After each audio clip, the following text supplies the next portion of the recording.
And how would you summarize why men are in crisis now? I think it's because in a deep level, the West has lost faith in the idea of masculinity. And that's no different than the death of God. It's the same thing. And Nietzsche knew what the consequence of that would be. I mean, that's most of what he wrote about, you know, and so you'd say, well, the divine symbol of masculinity has been obliterated. Well, so then what do you expect? What's going to happen? That means masculinity is going to become weak.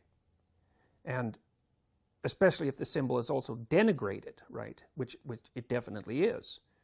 So what that means is that the ideal that man could aspire to is denigrated. And, well, then with your ideal in tatters, you're weak. That's definitional. So I think the reason that men have been responding positively to my thinking, let's say, is that I don't buy any of that. I like the masculine spirit.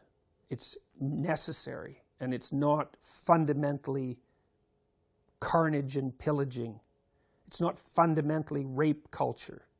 You know, it's not fundamentally world destroying. And all of those things have been, all of those aspersions have been cast upon it. That's partly the guilt of Western society for technological progress, even. And those are reasonable challenges to be set before men. But they're not reasonable accusations to swallow without criticism. What is a masculinity we can aspire to? Well, it's responsibility fundamentally, and it's to put it symbolically is that your responsibility is to incarnate the spirit of the Logos. That's your responsibility. That's your role in life, and that is independent to some degree in whether or not you accept the idea of a transcendent and eternal reality. Now, I'm not making a case for that or against that.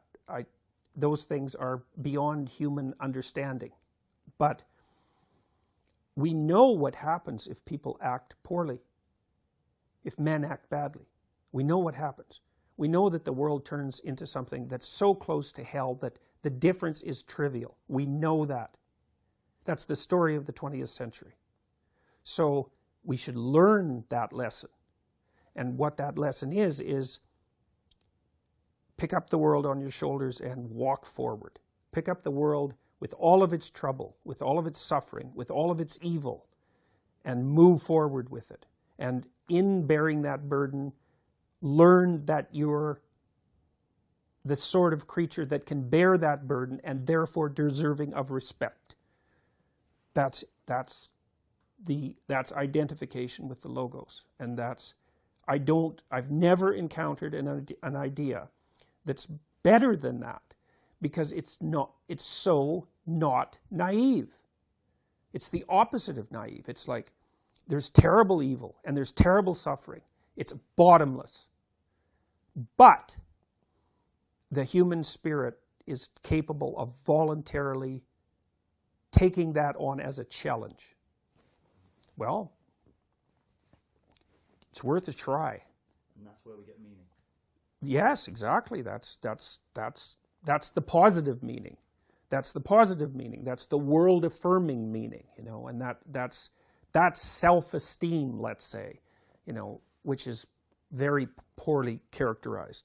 It's very shallowly characterized because it usually doesn't involve any sense of responsibility. But, you know, it's obvious. It's obvious in some ways. If you look at the people that other people spontaneously respect, unless they've become unbelievably cynical, it's the people who adopt responsibility and deal with it competently.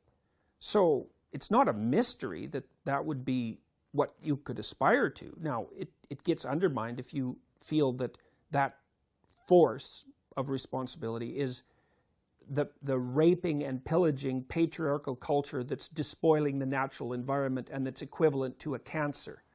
Well, you know, no. I don't buy that.